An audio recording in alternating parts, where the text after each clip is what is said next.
Hello everyone. Okay then. So this next section of lessons, probably be today, obviously, and probably into next week, is about the EU. It's not a massive section, but it has something that was put onto this and the new version of the course. To have a look at what you need to know, if you look in the work booklet for this section, it's section 4.3, so it's at the very beginning under the exam specification. It tells you what you need to know about the EU. So you need to know about the aims, the role and impact of the EU on the UK.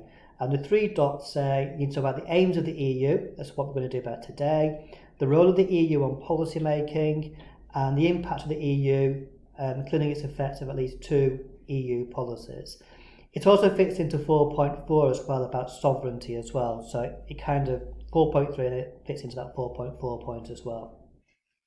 So what we're going to do today, what you're going to do today, is that you need to know about the development of the EU and how we got to where we are today. And I'm going to do a PowerPoint, and I've worked out how to do these things on, with me yabbiting on a video with a PowerPoint on, and we're going to do that on the aims. So, firstly, what I'd like to do in your booklet, you've got like a flow diagram called the development of the EU. Page 179 and 180 of the Lynch book kind of deals with this. So you need to find out what happened to some of those key dates which I've identified. Then on the next page there's a map, and what I want you to do is colour in when the different member states joined. So find out which were the original 6 and then colour them in, say red for those in countries. There's like a key at the bottom of the map. Yellow you might do for 1973 key new members. Find out what they were, colour them in, you get the general gist. Okay, so if you could do that, I think there is one mistake. I think I put Luxembourg as number 33 along with a different country as well as number 33. So you might want to change one of those, either Luxembourg the other one, and make it the last number or something. Okay then, so what we're now going to do, I'm going to go through a PowerPoint which basically goes over the aims of the European Union. So, what are the aims of the EU? Okay, and this PowerPoint, by the way, will be on Teams very shortly. So, make it change. There we are. So, one of the main aims of the EU when it was formed after the Second World War, and one of the main aims was to try and stop another war from ever happening again. And its main aim really is to promote peace and entrench liberal democracy. So the idea being that, lots of wars have taken place in Europe, the First World War, Second World War, and largely that's down to economic factors. And the idea was that if you can take away the cause of the economic war between France and Germany in particular, you will then deny the ability of both to go to war. So, for example, originally it was called the Economic Coal and Steel Community, and the idea was that coal and steel, which are traditionally kind of fueled various conflicts, if you can make that kind of where both countries rely on each other for coal and steel, it goes against their own national interest to go to war with each other. So promoting peace is really important. The other aim to do this is entrenching liberal democracy. So this idea that democratic systems need to be kind of sustained, and you cannot join the EU unless you meet a criteria for liberal democracy.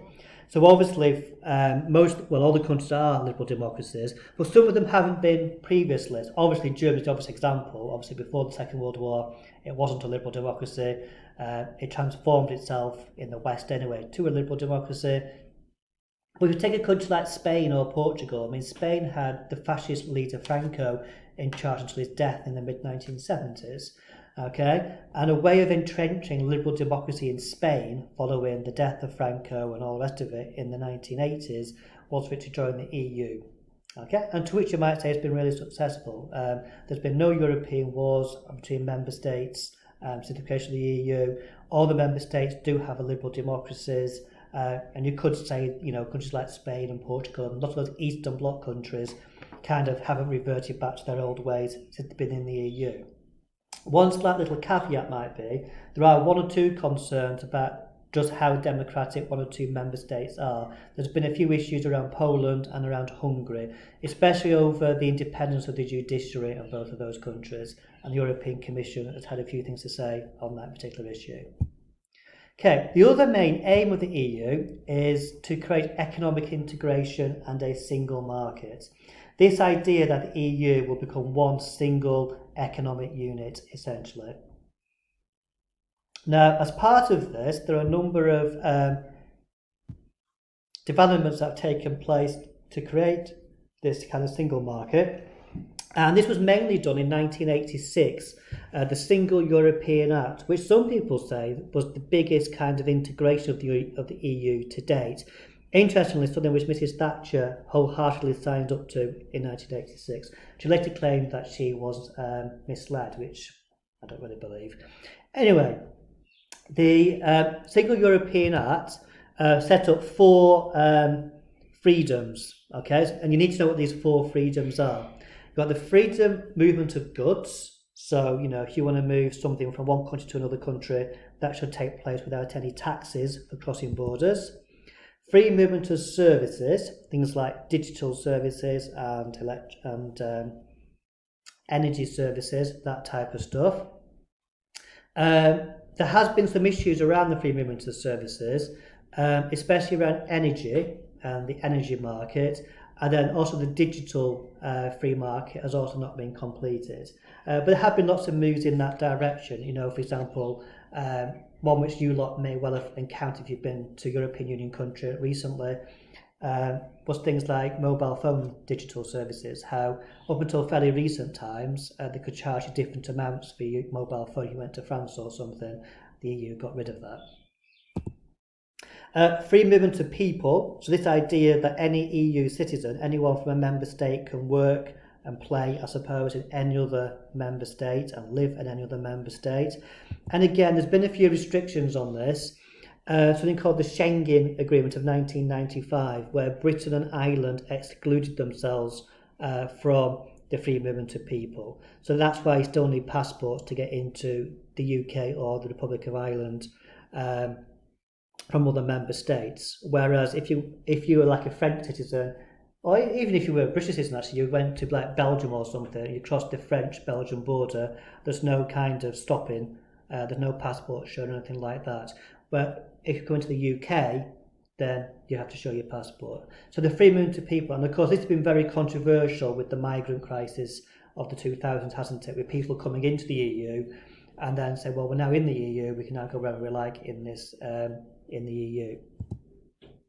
And the fourth one is the free movement of capital. That's basically money. So again, about international trade, etc., etc. So in terms of creating this Single European Act and these 4 freedoms, there's been a little bit mixed on actually how far they've gone with it. Okay, there are some areas where perhaps they could have gone a little bit further, or some reforms are still needed. Okay, other aims of the EU, and these have kind of developed a little bit over time, is this first one, which is about economic and monetary union. This really raised its head in the Maastricht Treaty of 1992, but again, its precedents were in place earlier with the Single European Act. What Economic and Monetary Union has done is created a European Central Bank, which is in Frankfurt, which creates one single European interest rate. So all member states have the same interest rate who are in the Economic and Monetary Union. Its aim was to try and reduce currency fluctuations between member states. So again, trying to create an economic bloc. Like, if you think about the United States, for example, it's got one currency, hasn't it, across all those 50 states. And the idea was to do something similar in the EU. So everyone's got the same kind of currency, the currency with the same value. And again, another aim, which is not economic, was to try and create closer political union as a consequence. That's the bit which many who opposed the Maastricht Treaty under John Major got a bit upset about. In 2014, 19 member states had joined the euro. Denmark and the UK are the only 2 that didn't join the euro. Both countries had grave doubts about surrendering their economic sovereignty over that particular move. So again, in terms of how successful the EU been, 19 states have taken on the euro, 2 haven't. There have been lots of other issues regarding the single currency, like, for example, does it benefit all member states? So some of the poorer member states, like Greece, for example, have really suffered with like the economic crash and stuff that took place in 2009. And partly because their interest rates didn't really match the state of their economies. It matched Germany's economy, but not so much perhaps a poorer nation state. Again, I'm not going to get on the whole economics of it because I don't quite understand it myself, but it does create problems. Okay, other aims of the EU, this is one which Britain has been particularly keen on, is enlargement, making the EU larger. Now, cynically, some have argued that Britain likes enlargement because it means that if you've got more and more member states involved, it's more difficult to make decisions and therefore you can't strengthen integration. That's a rather cynical view of why Britain likes enlargement.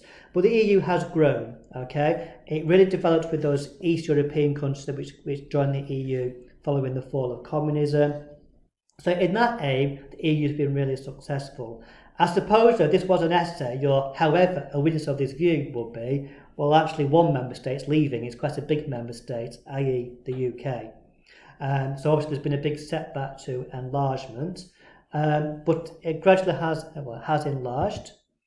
Another aim which is developed is something called a social policy. The idea that workers' rights across the entire EU should be the same. There should be a minimum set of rights. If a member state wants to set higher rights, then that is fine. But there's a minimum set of rights for all member states to have regarding workers' rights. Again, this is something which was in the Maastricht Treaty, and it's something which John Major made sure Britain had an opt-out. So Britain did not sign up to this bit in 1992, 1993. However, when Blair became Prime Minister, he said President now, Blair became Prime Minister, he signed Britain up to the social chapter and the social policy fairly early on. And then, very controversially, and again, critics of the EU said this was the aim from the start. I think it's actually probably developed over time, has been increasing political union. In order to meet those economic and social aims, a single currency, single European market, that requires a degree of political unity as well between member states. And there has always been from the start this idea from the original 6 members that by talking to each other, being involved in political institutions, you kind of reduce some of those political differences between member states, which then promotes peace and prosperity, etc., etc. And so the EU has always been quite keen on political unity in a kind of a soft way, i.e. member states always talking to each other, etc., etc. But I suppose another aim has kind of developed and been that countries will, over time, perhaps reduce some of their kind of political prejudices and their political motivations just for themselves and begin to see themselves being part of a wider community.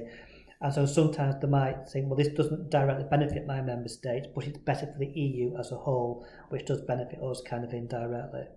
Again, I don't think that's entirely happened because you often do get disputes and rows at the European Council, etc., etc. And this has become really controversial, hasn't it? Especially with some member states like the UK, to some extent Denmark as well, over this political union. It's taken away, the member states' national characteristics, etc., etc. Okay, so these are the main aims of the EU. So what I'd like to do is obviously look at my video and help fill in the table. Also for that table, the Lynch book's really good. It's on page 180 all the way through to page 184. It goes into these in some detail. And there's a nice little table as well on page 184. Has the EU achieved its aims? So again, some of that information you have to put onto that table. Not every single point on that table needs to be filled in, by the way, because you might say there hasn't really been a downside to not meeting the aim about war, has there, for example, because there hasn't been a war. So fill in that table from all the information for as many points as you can, and then that's the first job done on the EU.